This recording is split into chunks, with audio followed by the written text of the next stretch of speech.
ዋና ላይቭን ተከላከይሽ እንዴ አልሰማከም እንዴ ሚሊተሪ ለብሶ በሶሻል ሚዲያ ላይ ሼር ማድረግ እንዲሁም ደግሞ ላይቭ ገብቶ ማውራት ተከልክሏል። ለማንኛውም አላወኩም አልሰማው ማለት ከተጠያቂነት አያድንም። እስቲ እቺን ነገር አንበባት። በየትኛውም ስፍራ ላይ ሆናችሁ የምትመለከቷቸውን ማናቸውንም አጠራጣሪ የሆኑ ጉዳዮች የኤፍፒ አፕን ተጠቅማችሁ በቪዲዮ በፎቶ እንዲሁም ደግሞ በድምጽ ልታደርሱን ትችላላችሁ። ታዲያ አዳዲስ መረጃዎችን ደግሞ ከፈለጋችሁ ትክክለኛውን የፌስቡክ ገጹን መወዳጀት ትችላላችሁ። እንዲሁም ለዚህ ፔጅ አዲስ የሆናችሁ ሰዎች ፔጁን ፎሎ በማድረግ መቀላቀል ትችላላችሁ። ከዚህ ቀደም እንግዲህ የተለያዩ ማህበራዊ ሚዲያዎችን በመጠቀም ማለትም ቲክቶክ፣ ዋትስአፕ እንደዚሁም ዩቲዩብን በመጠቀም የተለያዩ ቪዲዮዎችና ፎቶዎችን እያጋራን መቆየታችን ይታወሳል።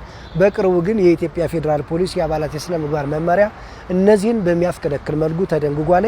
ያን ተግባራት ደግሞ ልናከብርና ልንተገብር ይገባል። እነዛን ነገሮች ካልተገበርነ ግን አስተዳደራዊ ሆኖ ተጠያቂነቶቹ እየጎሉ ስለሚመጡ ከእንደዚህ አይነት ተግባራቶች ራሳችን ልንቆጥብ ይገባል። በነገራችን ላይ እንግዲህ ይህ የአባላት የስነ ምግባር መመሪያ በሁሉም የፖሊስ የደረት ኪስ ነው የሚለው እንደው በሁሉም የፖሊስ ዘንድ ተደራሽ ሆኖ መብትና ግዴታቸውን ወይም ደግሞ አድርግና አታድርግ የሚለውን በደንብ ለይቶ በማወቅ ሰው መብቱ ምንድነው ግዴታውስ ምንድነው የሚለውን ነገር በደንብ ተረድቶ እንዲያገለግለው እንግዲህ ይሄንን ማንዋል ሲደርሳችሁ በማንበብ መብትና ግዴታችሁን ለይታችሁ በአግባቡ እንድታገለግሉ ከወዲሁ እንግዲህ አደራ ለማለት እንወዳለን።